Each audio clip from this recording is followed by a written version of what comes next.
한도연의 70번째 생일 아침, 거실에는 정갈한 미역국 냄새가 은근히 퍼지고 있었다. 식탁 한가운데에는 작은 케이크가 놓여 있었다. 초는 아직 꽂지 않았다. 도연은 의자에 허리를 곧게 세우고 앉아 휴대전화 화면을 천천히 내려다보았다. 알림창에는 아무것도 떠 있지 않았다. 그는 시계를 한번 올려다봤다. 오전 11시. 자식들이 오겠다고 한 시간은 10시 반이었다. 도연은 스스로 중얼거렸다. 길이 막히나 보지 뭐. 목소리는 최대한 담담했지만 말끝이 약간 떨렸다. 부엌에서는 아내 민정이 국을 한 번 더 덮이고 있었다. 그녀는 국을 휘젓다가 잠시 멈추고 남편의 뒷모습을 흘깃 바라봤다. 말은 걸지 않았다. 도연도 부엌 쪽을 돌아보지 않았다. 오랜 세월 사이에 생긴 침묵이 둘 사이에 익숙한 공기처럼 자리 잡고 있었다. 거실 한쪽에는 가족 사진이 걸려 있었다. 젊은 시절 아이 둘을 양쪽에 끼고 환하게 웃던 도연과 민정의 모습이었다. 지금의 도연은 그 사진 속 남자를 한참 동안 바라보다가 시선을 피했다. 사진 속 웃음은 너무 멀게 느껴졌다. 휴대전화가 잠깐 진동했다. 그는 재빨리 화면을 켰다. 단체 채팅방에 장녀 지수가 메시지를 남겼다. 아버지, 죄송해요. 오늘 회사에 급한 일이 생겨서 다음에 꼭 찾아뵐게요. 그 아래로 이모티콘 하나가 덧붙어 있었다. 어색하게 웃는 얼굴 모양이었다. 도연은 손가락을 잠시 허공에 멈춰 세웠다. 답장을 쓸까 말까 망설였다. 결국 그는 짧게 한 줄만 보냈다. 그래, 일 바쁠 텐데 어쩌겠니. 몸 조심해라. 보내고 나서도 한참 동안 화면을 내려보지 못했다. 문장 끝에 붙은 마침표가 유난히 무겁게 느껴졌다. 마음 한구석에서는 역시 그렇지 않은 체념이 고개를 들었다. 잠시 뒤 아들 준호에게서도 메시지가 왔다. 아버지, 애들이 감기에 걸려서요. 오늘은 집에서 돌봐야 할 것 같아요. 죄송합니다. 도연은 이번에는 답장을 바로 보내지 않았다. 대신 휴대전화를 식탁 위에 엎어놓고 잠시 두 눈을 감았다. 가슴이 서서히 조여들었다. 머릿속에 괜찮다는 말과 섭섭하다는 말이 뒤엉켰다. 어느 쪽을 택해야 할지 알 수 없었다. 민정이 부엌에서 조용히 말했다. 애들 못 온대요? 그녀의 목소리는 감정을 최대한 숨기려는 듯 평평했다. 도연은 고개만 끄덕였다. 응, 바쁘대. 그 한마디로 모든 걸 정리하려 했다. 덧붙일 말을 찾지 못했다. 민정은 눈길을 잠시 내려뜨렸다가 다시 국을 떠서 그릇에 담았다. 그래도 미역국은 드세요. 아침은 먹어야죠. 그녀는 국과 밥, 반찬 몇 가지를 식탁 위에 올려놓았다. 도연 앞에 놓인 그릇에서 김이 얇게 피어올랐다. 하지만 입맛은 돌지 않았다. 숟가락을 들었다가 그는 다시 내려놓았다. 거실 창밖에는 겨울 햇빛이 옅게 들어오고 있었다. 밖에서는 아이들 웃음소리가 희미하게 들렸다. 같은 아파트 단지의 다른 집에서는 누군가의 생일 파티가 한창일지도 모른다는 생각이 스쳤다. 도연은 조용히 입을 열었다. 내가 날짜를 잘못 잡았나. 다들 바쁜데 괜히 오늘을 고집했나 모르겠네. 그의 말에 민정은 잠시 멈칫했다. 그러나 위로의 말을 쉽게 꺼내지 못했다. 오랜 시간 쌓인 거리감이 따뜻한 말을 꺼내는 입구를 좁게 막고 있었다. 대신 그녀는 이렇게만 말했다. 다음에 오겠죠. 요즘 세상에 안 바쁜 사람이 어디 있어요. 그 말은 위로였지만 동시에 자기 자신에게도 하는 말 같았다. 그녀 역시 이 텅 빈 식탁이 낯설고 서글펐다. 도연은 천천히 국을 한 숟가락 떠서 입에 넣었다. 미역의 부드러운 식감과 소고기의 고소한 맛이 혀에 닿았지만 마음은 여전히 공허했다. 그는 숟가락을 내려놓으며 생각했다. 내가 평생 모은 게 결국 돈밖에 없나? 그는 자신이 살아온 세월을 떠올렸다. 새벽같이 출근하고 야근을 밥 먹듯이 하며 주말에는 거래처 접대까지 챙겼다. 가족여행은 손에 꼽을 만큼밖에 가지 못했다. 그 대신 통장은 점점 불어났다. 은행 직원들은 그를 성공한 가장이라 불렀다. 하지만 지금 식탁 앞에는 그를 축하해 줄 사람이 아내 한 명뿐이었다. 넓은 집, 꽤 큰 예금, 오래 탄 자동차. 모든 것이 제자리에 있지만 정작 가장 필요한 자리, 의자 몇 개는 비어 있었다. 시계 초침 소리가 또렷하게 들렸다. 도연은 고개를 들어 시계를 바라보았다. 아직 점심도 되지 않은 시각이었지만 하루가 이미 끝난 것처럼 힘이 빠졌다. 그는 조용히 자리에서 일어나 창가로 걸어갔다. 아래를 내려다보니 놀이터에서 손주 또래의 아이들이 뛰어다니고 있었다. 아이들의 웃음소리는 유리창을 통해 희미하게 전해졌다. 도연의 가슴 한가운데에서 알 수 없는 허전함이 크게 일렁였다. 그는 속으로만 말했다. 나는 뭘 위해 이렇게까지 악착같이 벌었던 걸까?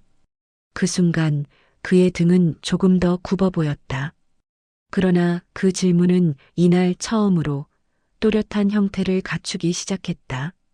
그 질문이 앞으로 그의 삶의 방향을 바꾸게 될 줄은 아직 알지 못한 채였다. 한도연은 점심도 넘기지 못하고 집 밖으로 나왔다. 코트깃을 세우며 찬 바람을 맞았다. 바람은 차가웠지만 집안의 정막보다 낫다고 느꼈다. 그는 천천히 발걸음을 옮겨 아파트 단지 옆 공원으로 향했다. 평소라면 그냥 지나쳤을 벤치들, 운동기구들, 작은 놀이터가 오늘은 유난히 눈에 들어왔다. 공원 한가운데 있는 오래된 은행나무 아래에는 노인들이 삼삼오오 모여 있었다. 거기서 작은 웃음소리가 새어나왔다. 도연은 그 소리에 잠시 걸음을 멈추고 귀를 기울였다. 그 웃음은 건조하지 않고 따뜻했다. 오랜 친구끼리만 나누는 편안한 온기가 담겨 있었다. 그는 일부러 천천히 걸어 그쪽으로 다가갔다. 마치 흘러나오는 정을 조금이라도 더 느껴보고 싶다는 듯한 걸음이었다. 가까이 가자 세 분의 노인이 작은 도시락을 펼쳐놓고 있었다. 종이컵에 따라놓은 따뜻한 보리차에서는 김이 피어올랐다. 도연은 앞을 지나치려다 한 노인의 목소리를 들었다. 저기 혼자 산책 나오신 거예요? 도연은 당황했는지 대답이 잠시 늦었다. 아, 예. 그냥 좀 걷고 싶어서요. 말을 마치자마자 옆에 또 다른 노인이 환하게 웃으며 말했다. 이왕 나온 김에 우리랑 잠깐 앉아요. 마침 보리차도 있어요. 도연은 조심스레 주변을 둘러보았다. 그는 평생 누군가의 초대를 쉽게 받아들이는 사람이 아니었다. 늘 바쁘고 늘 시간을 아끼던 직업병이 그에게 붙어 있었다.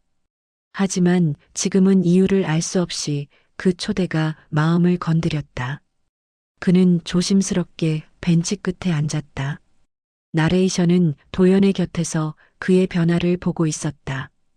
그는 오랜만에 누군가의 말에 고개를 끄덕였고 누군가의 웃음을 보며 같이 입꼬리를 올렸다. 익숙하지 않은 행동이지만 몸은 생각보다 자연스럽게 반응했다. 노인 중 한 명이 말했다. 우리 매일 이 시간에 나와요. 별거 아니지만 같이 밥도 먹고 얘기도 하고 그래요. 사람끼리 얼굴 보고 웃으면 하루가 덜 외롭잖아요. 그 말에 도연은 잠시 말을 잃었다. 사람끼리 얼굴을 보고 웃는 일. 너무 당연하고 너무 쉬운 일. 하지만 그는 그 일을 얼마나 오래 하지 않았던가. 그는 천천히 숨을 들이켰다가 내쉬며 조용히 말했다. 이런 게 좋네요. 노인들은 그 말에 더 환하게 웃었다. 좋지요. 사는 게 별건가요? 이렇게 같이 밥 먹고 얘기하는 게 제일 좋은 거지. 도연은 그 대답이 마음속 깊이 내려앉는 것을 느꼈다. 오랜 시간 잊고 살았던 감각이었다. 잠시 후 노인 한 명이 보리차를 건네며 말했다. 형님은 오늘 뭐 좋은 일 있으세요? 생일이신가? 도연은 피식 웃으며 답했다. 내 생일이긴 합니다. 노인들의 표정이 밝아졌다. 그럼 더 잘 됐네. 생일인데 혼자 계시면 섭섭하지. 여기 앉은 것도 인연이지 뭘. 그들은 특별한 것도 아닌데 마치 오래 알고 지낸 사람처럼 자연스럽게 축하 인사를 건넸다. 그 따뜻함은 도연의 굳어있던 어깨를 조금씩 풀어주었다. 그는 손에 든 종이컵을 바라보았다. 따뜻한 보리차가 손바닥을 데우고 있었다. 그 순간 그는 묘한 기분에 사로잡혔다.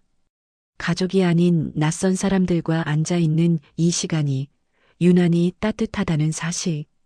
그는 마음속으로 이렇게 중얼거렸다. 저 사람들은 돈이 많아 보이지 않는다. 그런데 왜 이렇게 행복해 보이지? 그 질문이 그의 가슴 어딘가 깊은 곳을 건드렸다. 그는 처음으로 돈이 아닌 다른 무언가가 사람을 따뜻하게 만든다는 사실을 실감하기 시작했다. 바람이 천천히 불어와 낙엽을 흔들었다. 도연은 낙엽이 바람에 흩어지는 모습을 조용히 바라보았다.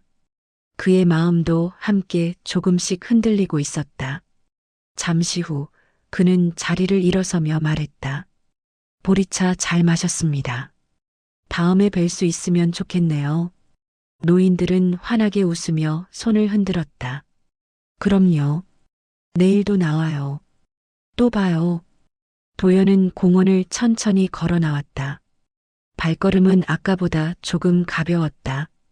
하지만 가슴 한쪽에서는 묘한 울림이 계속해서 퍼져나가고 있었다. 그 울림은 앞으로 그의 삶을 움직이는 첫 번째 작은 파문이 되고 있었다. 집에 돌아온 한도연은 코트를 벗고 거실 한복판에 잠시 멈춰섰다. 공원에서 들었던 웃음소리는 아직도 귓가에 남아 있었다. 낯선 이들과의 짧은 대화가 왜 그토록 마음을 흔들었는지 알 수 없었다. 그는 마음을 가라앉히려는 듯 천천히 숨을 들이켰다. 하지만 숨은 가슴 어디쯤에서 걸렸고 오래된 감정이 끓어오르는 느낌이 들었다. 도연은 무언가를 찾듯 천천히 방으로 걸어 들어갔다. 책장 한쪽에 놓인 오래된 앨범이 눈에 들어왔다. 먼지가 얇게 쌓인 표지를 손끝으로 쓸어내리며 그는 조용히 앨범을 꺼냈다. 책상 위에 올려두고 첫 장을 펼치자 젊은 시절의 사진이 눈에 들어왔다. 민정과 자신이 함께 웃고 있는 모습. 아이들이 아직 어렸던 때 함께 여행을 갔던 순간들. 사진 속에서는 모두가 환하게 웃고 있었다. 도연은 한 장씩 넘기며 생각했다. 그때는 뭐가 그렇게 좋았을까? 한 장, 또 한 장 넘기다가 앨범 사이에서 얇은 분홍색 공책이 툭 하고 떨어졌다. 표지에는 작은 꽃무늬가 흐릿하게 남아 있었다. 그는 눈살을 살짝 찌푸리며 공책을 집어들었다. 민정의 일기장이었다. 잠시 망설였다. 그러나 손은 이미 첫 장을 펼치고 있었다. 오래된 종이에서는 잉크 냄새와 함께 묘한 채취가 섞여 올라왔다. 첫 문장은 이렇게 시작됐다. 오늘도 남편은 늦게 들어왔다. 도연은 눈을 잠시 감고 다시 펼쳤다. 두 번째 문장, 세 번째 문장이 이어졌다. 나는 남편 얼굴을 하루에 한 번 제대로 보지 못한다. 그는 일하느라 바쁘다. 나를 위해, 아이들을 위해 돈을 벌어야 한다며 한숨을 쉬곤 한다. 하지만 나는 그 돈보다 남편의 시간이 더 그립다.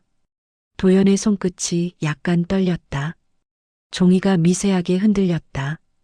그는 조용히 속으로 중얼거렸다. 내가 그랬었나? 일기장은 계속해서 당시의 민정을 보여주고 있었다. 오늘 아이들이 아버지가 또 안 온다고 울었다. 나는 괜찮다고 말했지만 나도 울고 싶었다. 남편은 좋은 사람이다. 가족을 위해 노력한다. 하지만 마음을 나누는 방법을 모른다. 한 줄 한 줄 읽을수록 그의 가슴은 조여들었다. 일기는 누군가를 원망하는 글이 아니었다. 소리치거나 화낸 흔적도 없었다. 그저 조용히, 아주 조용히 쌓인 외로움이 담겨 있었다. 그리고 어느 페이지에는 이런 문장이 적혀 있었다. 나는 남편이 나를 사랑하지 않는다고 생각하지 않는다. 하지만 그의 사랑은 너무 멀리 있다. 그 문장을 읽는 순간 도연의 손에서 일기장이 내려앉을 뻔했다. 그는 두 손으로 얼굴을 감싸쥐었다. 눈 안쪽이 뜨겁게 차올랐다. 나레이션은 조용히 그 장면을 지켜보고 있었다. 도연은 평생을 돌이켜보는 중이었다. 그는 이랬다고 생각했다. 가족을 위해 희생했다고 믿었다. 하지만 그 과정에서 누군가가 얼마나 외로웠는지 한 번도 확인해 보지 않았다. 그는 책상 앞에 천천히 걸터 앉았다. 일기장은 여전히 그의 무릎 위에 펼쳐져 있었다. 도연은 힘없이 말했다. 민정아, 내가 너무 몰랐구나. 그의 목소리는 거의 속삭임에 가까웠다. 세월 동안 굳어진 어깨가 낮게 처졌다. 그가 쌓아 올린 인생의 벽이 그 순간 조용히 흔들리기 시작했다. 한참을 가만히 앉아있던 그는 일기장을 다시 조심히 덮었다. 두 손으로 공책을 쓰다듬으며 그 얇은 종이 속에 담긴 외로움의 무게를 처음으로 느꼈다. 창밖에서는 해가 천천히 기울고 있었다. 따뜻한 빛이 방 안으로 들어와 일기장을 은은하게 비추었다. 그 빛 속에서 도연은 마치 누군가에게서 마지막 경고를 받은 듯한 기분이 들었다. 그는 결심했다. 이대로는 안 되겠다고. 늦었어도 더 늦기 전에 마음을 열어야 한다고. 그리고 그 결심은 다음 장면으로 향하는 첫 발걸음이 되었다. 일기장을 덮은 한도연은 한참 동안 움직이지 않았다. 방 안은 조용했고 그의 숨소리만 낮게 들렸다. 그는 마음속 깊은 곳에서 뭔가가 무너져 내리는 기분을 느꼈다. 오랜 세월 버텨온 벽이 서서히 갈라지는 느낌이었다. 그리고 그 틈 사이로 죄책감이 스며들고 있었다. 도연은 결국 휴대전화를 집어들었다. 화면에 비친 자신의 얼굴은 피곤하고 굳어 보였다. 그는 관자놀이를 눌렀다. 어떻게 말을 시작해야 할지, 어떤 어조여야 할지조차 감이 잡히지 않았다. 한참을 손가락만 움직이던 그는 용기를 내어 먼저 장녀 지수에게 전화를 걸었다. 신호음이 길게 이어졌다. 그 몇 초가 유난히 무거웠다. 아버지, 지수의 목소리가 들렸다. 조금 놀란 기색이었다. 도연은 가볍게 기침을 하고 말했다. 지수야, 바쁠 텐데 미안하다. 잠깐 얘기 좀 할 수 있겠니? 지수는 잠시 말이 없었다가 조심스럽게 답했다. 네, 무슨 일이세요? 도연은 숨을 고르고 말했다. 아까 생일 때 못 온다고 해서 혹시 내가 뭐 불편하게 한 건 아니지? 그 말에 지수는 당황한 듯 목소리를 낮췄다. 아버지, 아니에요. 전혀 그런 뜻 아니었어요. 그냥 회사에서 갑자기 일이 생겨서. 도연은 대답 대신 조용히 고개를 끄덕였다. 하지만 마음속에서는 여전히 꺼림칙함이 남아 있었다. 그는 재차 물었다. 그래도 요즘은 왜 자주 못 보니? 내가 너무 무뚝뚝해서 그런가? 지수는 잠시 숨을 삼켰다. 그리고 아주 조심스러운 목소리로 말했다. 아버지가 싫어서 그런 건 아니에요. 다만 아버지는 늘 바빠 보이고 어떤 얘기를 해도 힘들어 하실 것 같아서 제가 먼저 다가가면 부담스러워 하실까봐 그랬어요. 그 말은 도연의 가슴 깊은 곳을 찔렀다. 그는 자신이 무뚝뚝한 줄은 알았지만 자식들이 자신에게 부담을 줄까봐 피했을 거라는 생각은 해본 적이 없었다. 지수는 말을 계속했다. 우리도 아버지한테 다가가고 싶었어요. 그런데 아버지는 늘 일 얘기만 하시고 감정을 표현하시는 걸 어려워하니까. 도연은 더 이상 말을 잇지 못했다. 손이 떨려 휴대전화를 두 손으로 잡았다. 그의 목소리는 조금 침울했다. 미안하다, 지수야. 내가 너무 몰랐구나. 지수는 부드럽게 대답했다. 아버지, 저도 죄송해요. 서로 오해만 쌓였던 것 같아요. 통화가 끝나자 도연은 깊게 한숨을 내쉬었다.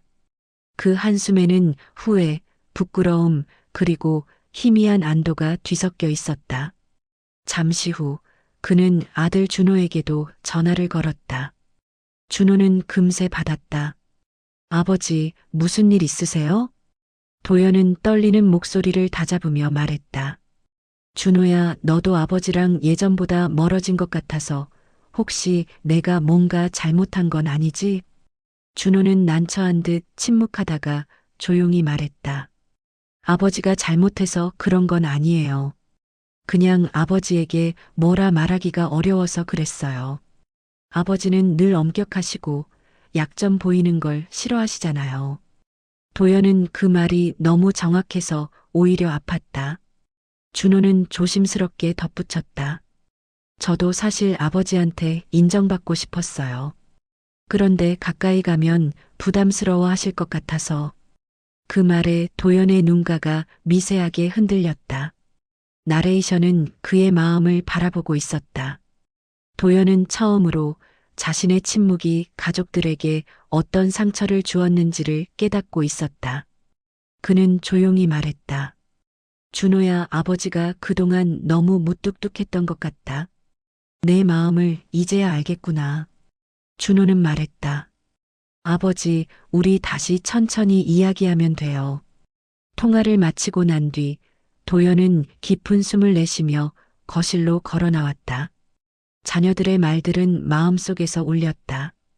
그 말들은 도연의 오랜 고집을 부드럽게 녹기 시작한 작은 불씨 같았다. 그는 거실 창가에 가만히 서서 바깥을 바라보았다. 아이들이 뛰놀던 놀이터는 해가 기울며 고요해지고 있었다. 그 고요함 속에서 도연은 자신에게 말했다. 내가 먼저 다가가야겠구나. 이대로라면 더 늦어질 테니까. 그 결심은 천천히 그의 마음을 따뜻하게 데우고 있었다. 그리고 그 결심은 곧 아내에게 향할 다음 장면의 문을 열었다. 자녀들과의 통화를 끝낸 한도연은 잠시 소파에 앉아 있었다. 심장이 아직도 천천히 무겁게 뛰고 있었다. 그는 손을 깍지 낀 채 고개를 숙였다. 자녀들의 말이 계속해서 머릿속을 울렸다. 아버지가 부담스러우실까봐. 감정을 표현하기 어렵잖아요. 그 말들이 바늘처럼 가슴을 찔렀다. 한참을 그렇게 앉아있던 도연은 마음을 다잡은 뒤 천천히 자리에서 일어났다. 그는 부엌 쪽을 바라보았다. 민정은 조용히 저녁 준비를 하고 있었다. 접시를 나르는 손동작은 익숙했지만 어디선가 조금 굳어 있었다. 도연은 잠시 문턱에 멈춰 섰다가 조심스럽게 입을 열었다. 여보. 민정의 손이 잠시 멈췄다. 그녀는 천천히 고개를 돌렸다. 왜요? 말투는 차갑지 않았지만 오랜 세월 쌓인 거리감이 그대로 묻어 있었다. 도연은 깊은 숨을 들이쉬며 식탁으로 다가왔다.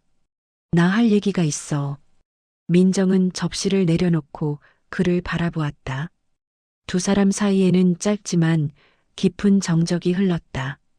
그 정적 속에서 도연은 오랜 시간 해보지 못했던 말을 꺼낼 용기를 모았다. 내가 너무 늦게 알았어. 민정은 눈을 깜빡였다. 뭐려? 도연은 천천히 말을 이었다. 내가 이렇게까지 무뚝뚝하고 너를 외롭게 한 줄도 모르고 살았다는 걸. 일기장에서 봤어. 너 그동안 많이 외로웠더라. 일기장이라는 단어에 민정의 표정이 살짝 흔들렸다. 그녀는 눈길을 바닥에 떨어뜨렸다. 잠시 후 조용히 말했다. 그걸 보셨군요. 도연은 고개를 숙였다. 미안해. 정말 미안하다. 나는 가족을 위해 일했다고 생각했는데 결국 널 혼자 두고 아이들도 다가오지 못하게 만들었구나. 민정의 손가락이 살짝 떨리는 것이 보였다. 그녀는 의자에 천천히 앉았다. 그리고 작은 목소리로 말했다. 나도 남편이 날 사랑하지 않는다고 생각한 적은 없어요. 다만 당신 마음이 너무 멀리 있었어요. 그 말은 도연에게 천천히 그러나 깊게 파고들었다. 그는 조심스럽게 의자에 앉으며 말했다. 이제라도 고치고 싶어? 더 늦기 전에. 민정은 한참 동안 아무 말도 하지 않았다. 주방 시계의 초침 소리만 두 사람 사이를 오갔다. 그리고 마침내 그녀가 고개를 들었다. 그 눈가에는 약간의 눈물이 맺혀 있었다. 당신이 이렇게 말해준 것만으로도 고마워요. 도연의 표정이 미세하게 풀렸다. 그는 조심스레 물었다.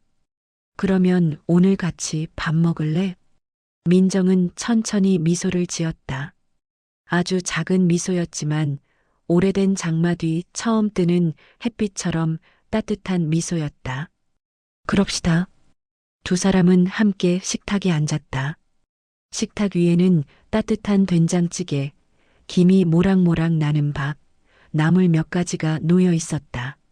아주 평범한 저녁상이었지만 그날만큼은 세상에서 가장 소중한 만찬처럼 느껴졌다.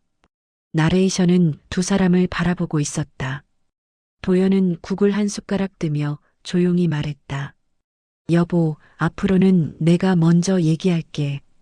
너한테 마음 닫지 않을게. 민정은 그 말을 들으며 고개를 끄덕였다. 그래요. 우리 늦지 않게 다시 시작해봐요. 창밖으로 겨울바람이 불어왔지만 식탁 위에는 따뜻한 공기가 흐르고 있었다. 두 사람은 오랜만에 마주 앉아 식사를 했다. 과거의 상처는 쉽게 지워지지 않겠지만 그날의 저녁은 두 사람을 다시 이어주는 첫 번째 다리가 되어 주었다. 식사를 마친 후에도 두 사람은 조용히 함께 설거지를 했다. 서로 말을 많이 하지는 않았지만 예전 같지 않은 온기가 분명히 있었다. 도연은 그 온기를 느끼며 마음속으로 생각했다. 이제야 시작이구나. 정말로 이제야. 그의 눈빛에는 후회 대신 더 나은 내일을 향한 작은 희망이 서서히 떠오르고 있었다. 한 달이 흐른 어느 토요일 오후 한도연은 거실을 천천히 정리하고 있었다. 민정은 과일을 씻고 작은 꽃병에 국화를 꽂았다.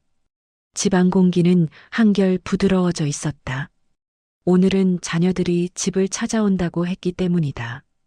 오랜만에 온전히 가족 모두가 모이는 날이었다. 도연은 시계를 힐끔 바라보았다. 곧 도착할 시간이었다. 그는 괜히 셔츠 소매를 만지작거렸다. 지난 몇 주 동안 가족들과 조금씩 통화를 나누며 관계가 조금씩 풀리고 있었지만 직접 얼굴을 마주하는 건 또 다른 일이라 내심 긴장이 되었다. 현관 비밀번호 누르는 소리가 들렸다. B-. 아버지. 장녀 지수의 환한 목소리가 집 안으로 스며들었다. 곧바로 손주 둘이 먼저 뛰어들어왔다. 할아버지, 우리 왔어요.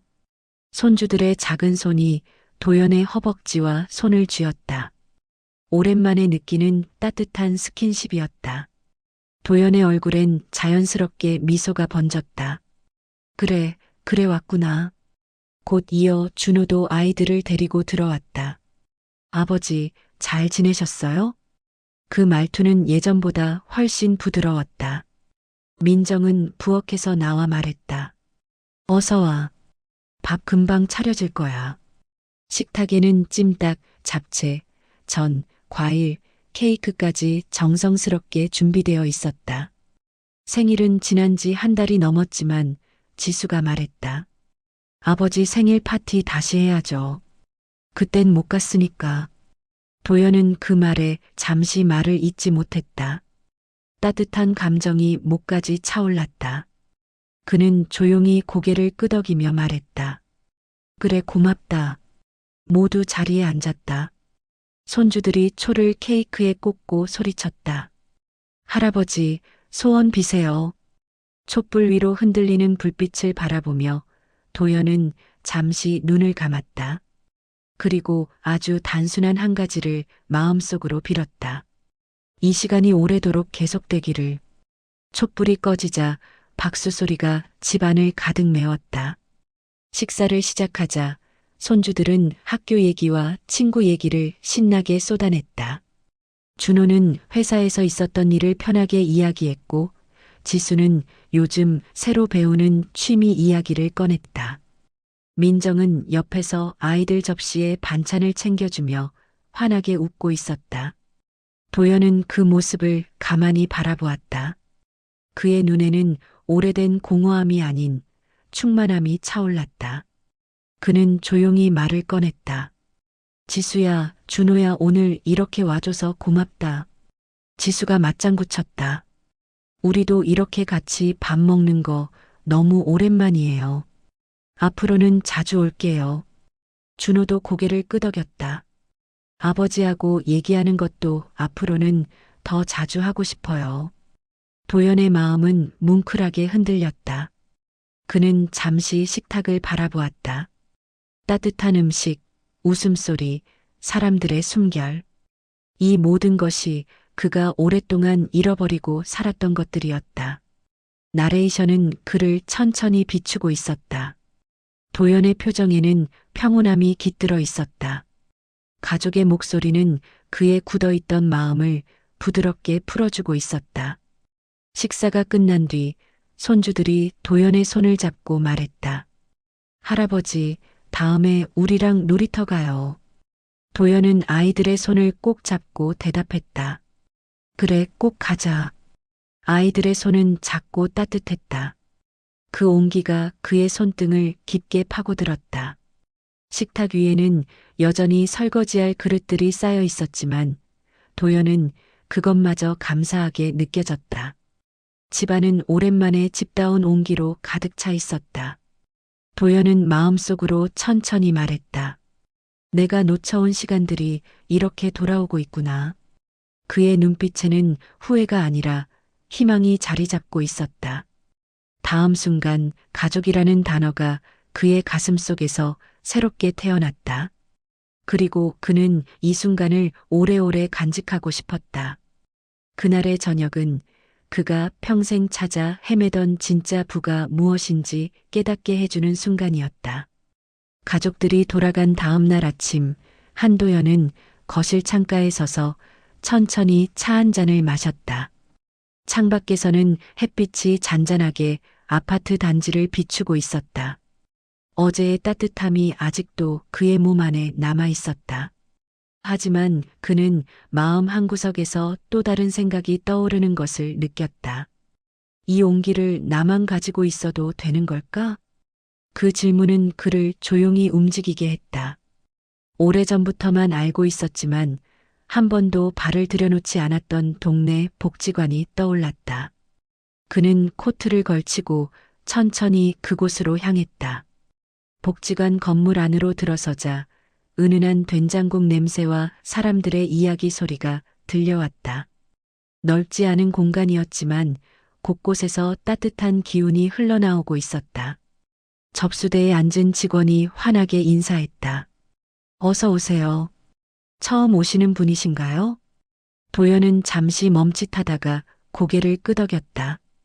네, 여기서 봉사활동 같은 걸 할 수 있다고 들어서요. 직원은 반가운 듯 미소 지었다. 그럼요. 말벗 봉사, 점심 배식, 정리활동 여러 가지가 있어요. 혹시 어떤 걸 해보고 싶으신가요? 도연은 조금 고민하더니 조용히 말했다. 말벗 봉사 같은 걸 해보고 싶습니다. 직원은 이름표를 건네주며 안내했다. 마침 오늘 독거 어르신들과 얘기 나누는 시간이 있어요. 저쪽 방에서 하실 수 있어요. 도연은 방으로 향하면서 약간 긴장됐다. 내가 잘할 수 있을까? 하는 걱정이 밀려왔다. 하지만 문을 열자 작은 테이블 여러 개에 어르신들이 앉아 있는 모습이 보였다. 다들 조용히 차를 마시거나 손을 비비적거리고 있었다. 그중 한 어르신이 먼저 도연을 바라봤다. 주름진 얼굴에 웃음이 어색하게 번졌다. 새로 오신 분인가요? 도연은 고개를 살짝 숙이며 말했다.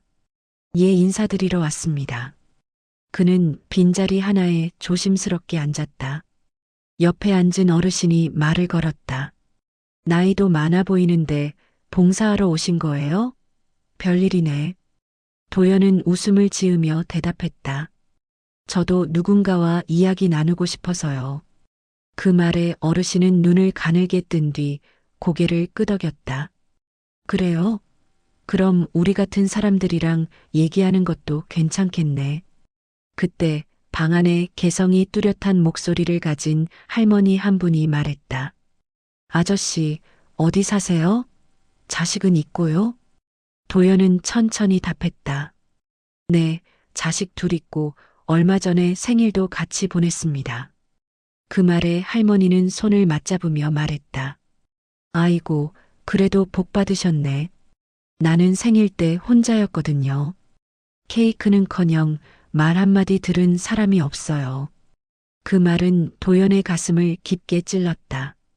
그는 자신이 얼마나 외롭다고 느꼈는지 떠올렸지만 지금 눈앞의 사람들은 그보다 훨씬 깊은 외로움 속에서 살고 있었다.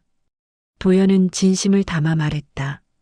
생일 때 너무 외로우셨겠어요. 할머니는 눈가가 조금 붉어지더니 작게 웃었다. 괜찮아요. 이렇게 얘기할 사람이 있으니까. 그 작은 웃음에 도연은 마음속 깊은 곳이 따뜻해지는 것을 느꼈다. 누군가의 오늘을 조금이라도 덜 외롭게 만드는데 자신이 도움이 되었다는 감각. 그게 그에게 새로운 의미로 다가왔다. 잠시 후 옆에 있던 할아버지가 컵을 건네며 말했다. 이거 좀 드셔보세요. 보리차인데 저한테는 이게 하루 중 제일 반가운 겁니다. 도연은 컵을 받으며 고개를 숙였다. 고맙습니다. 보리차의 온기는 손바닥을 통해 천천히 몸으로 퍼져갔다. 그 온기는 공원에서 느꼈던 그 온기와 닮아 있었다. 그러나 이번엔 더 깊다. 사람과 사람이 서로에게 기대는 온기였다. 나레이션은 조용히 흐름을 이어갔다. 도연은 그날 자신이 누군가에게 필요한 사람이 될 수 있다는 사실을 처음으로 깨달았다. 70년 동안 돈으로만 가치가 매겨지는 삶을 살아온 그는 이제야 진짜 인간적인 가치를 발견하고 있었다. 활동을 마치고 복지관을 나서며 한 노인이 그를 붙잡고 말했다. 아저씨, 다음에도 올 거죠? 오늘 얘기하니까 기운이 좀 났어요. 도연은 잠시 멈춰 그 말을 마음에 새기고 천천히 대답했다. 예, 또 오겠습니다. 노인은 그 말에 만족한 듯 천천히 고개를 끄덕였다. 고마워요. 이런 따뜻한 말 오래간만에 들었네요. 복지관 출입문을 나서는 순간 바람이 살짝 불었다. 하지만 오늘의 바람은 쓸쓸하지 않았다. 도연의 걸음은 가벼웠고 그의 마음은 전보다 훨씬 풍요로웠다. 그는 생각했다. 돈이 아니었다. 사람이었구나. 사람이 나를 다시 살게 하는구나. 그리고 그는 미소를 지었다.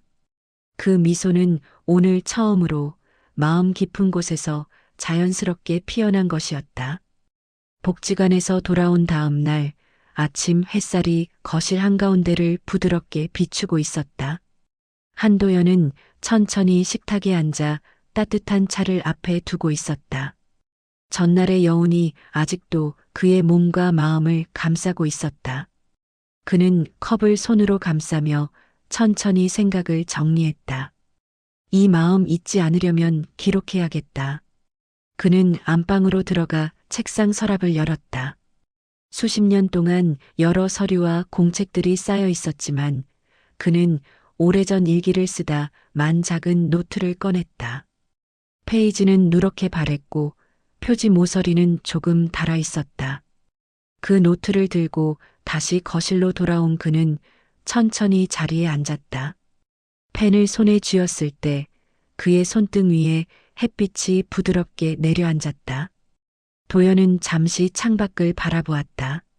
놀이터에서는 아이들이 뛰놀고 바람이 나뭇가지를 가볍게 흔들고 있었다.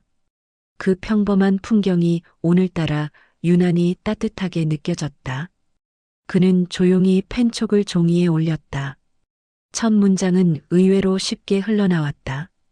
오늘 나는 새로운 나를 만났다. 나레이션은 그의 마음속 움직임을 부드럽게 따라갔다. 그는 단지 기분 좋은 하루를 기록하는 것이 아니었다.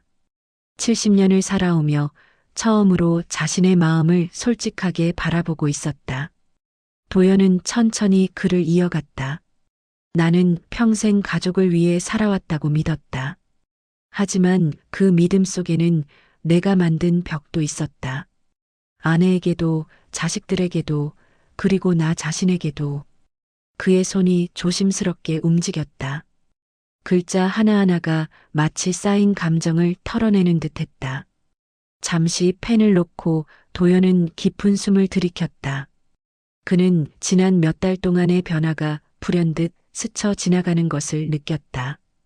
비어있던 생일상, 공원에서 들었던 낯선 웃음소리, 아내의 일기 속 외로움, 자녀들의 진심 어린 말들, 그리고 복지관에서 느꼈던 누군가에게 필요한 사람이라는 감각.